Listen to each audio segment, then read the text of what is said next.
Now, there is an alternative to this. It's called the full reserve banking system, which is where you put money in a bank, it can't be loaned out. Loaning has to, or borrowing has to be organised in a different way. And there are many economists who actually support this view. I'm not going to read all of that text. Other complicating factors are things like bonds. The government lends money off its own people by issuing bonds to them. In my opinion, that complicates the system. Now, derivatives is another one, a huge complicating factor. Some people think they should be illegal. And it takes a bit of getting your head round. Derivatives are a bit like kind of an insurance or gambling. I'll just briefly explain what a derivative is. They're split into broadly two types, options and futures. So let's just say I'm considering buying a commodity, a ton of cheese, let's say, right?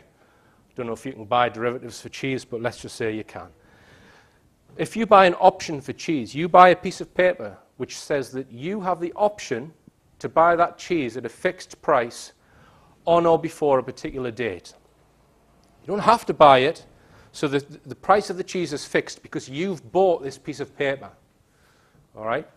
Now, if the price of the cheese goes up between now and the time that the option expires, then you've won because you buy the cheese at the original fixed price and then sell it again at the market value. If it goes down, you've lost. Now, people buy and sell these options. You could buy an option without ever having an intention of buying the cheese. And because you've bought something which seemingly has value, even though you've got no intention of buying the cheese, new money gets introduced into the economy. And these have been used to inflate the economy with debt money.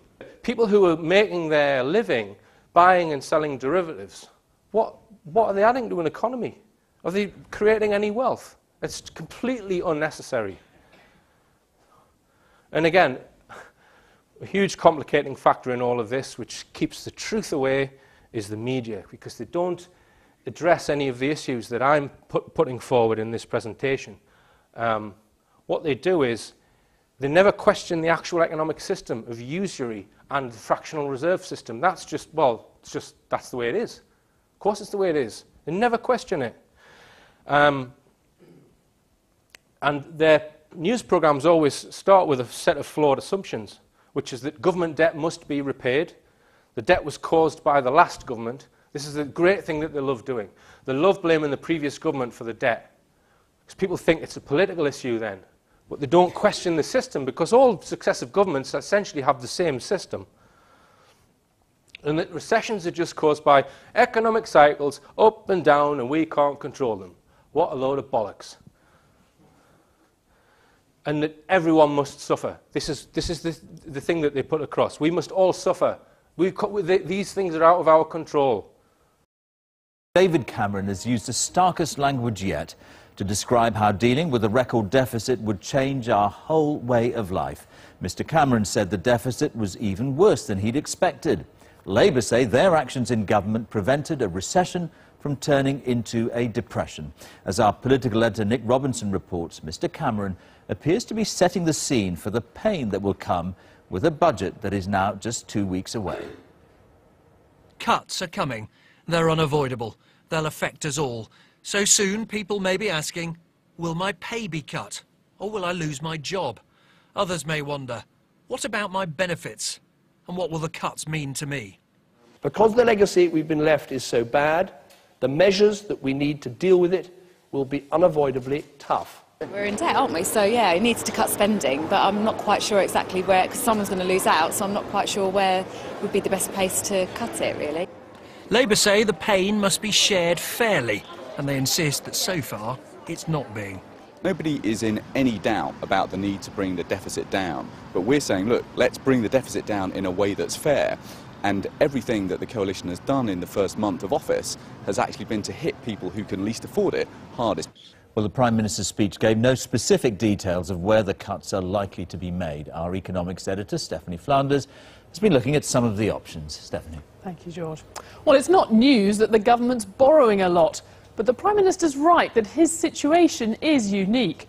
No British government since the war has ever had to tackle a budget deficit that was quite this big. Do you think, what's the thinking behind painting all this in such a stark way?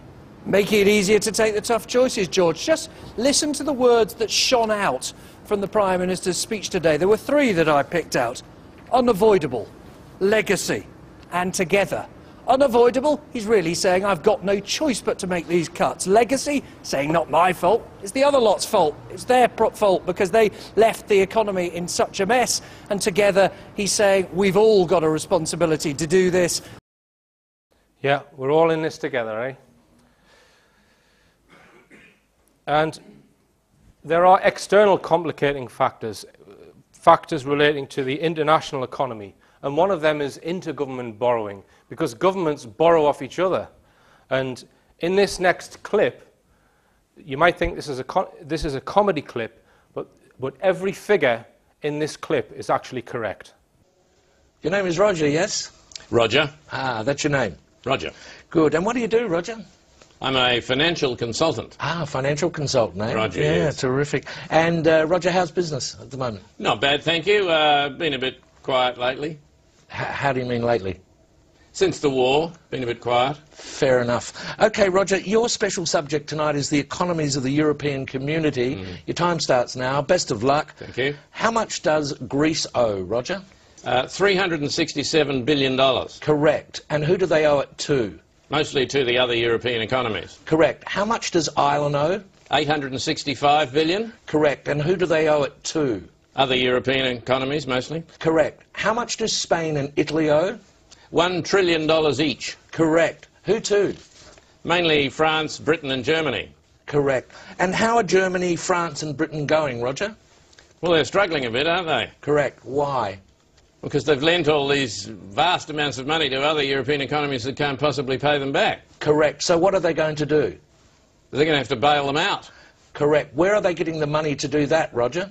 That's a good question. I don't know the answer to that one. How much does Portugal owe? Hang on a minute. What was the answer to that earlier question? Just keep answering the questions, Roger. Where is Portugal going to get the money it owes to Germany if Germany can't get back the money that it lent to Italy? Just a minute. What was the answer to the previous question? The question was, how can broke economies lend money to other broke economies who haven't got any money because they can't pay back the money the broke economy lent to the other broke economy and shouldn't have lent it to them in the first place because the broke economy can't pay it back? You're wasting very valuable time, Roger. How much money does Spain owe to Italy? $41 billion, but where are they going to get it? Correct. What does Italy owe to Spain? $27 billion, but they haven't got it. They're broke. Correct. How can they pay each other if neither of them has any money? They're going to get a bailout, aren't they? Correct. And where's the money coming from for the bailout? That's what I'm asking you. Correct. Why are people selling the European currency and buying the US dollar? Because the US economy is so much stronger than the European economy. Correct. Why is that, Roger? Because it's owned by China. Borrowing between countries complicates the issue, and if you notice there, they were quoting everything in dollars, and dollars is the world currency, which is to do with buying and selling oil. And I would argue that that's another complicating factor. And governments also borrow from other organizations, such as the World Bank and the IMF. There are some countries who are less affected by what's termed the international recession, such as Sweden. And Sweden, they have their own currency, and they are probably less connected to the international economy than most other European economies, and they've been less affected. So how could the system be changed? Well, there is something which has been around for a long time called the mathematically perfected economy, and I suppose this is essentially what I've been describing.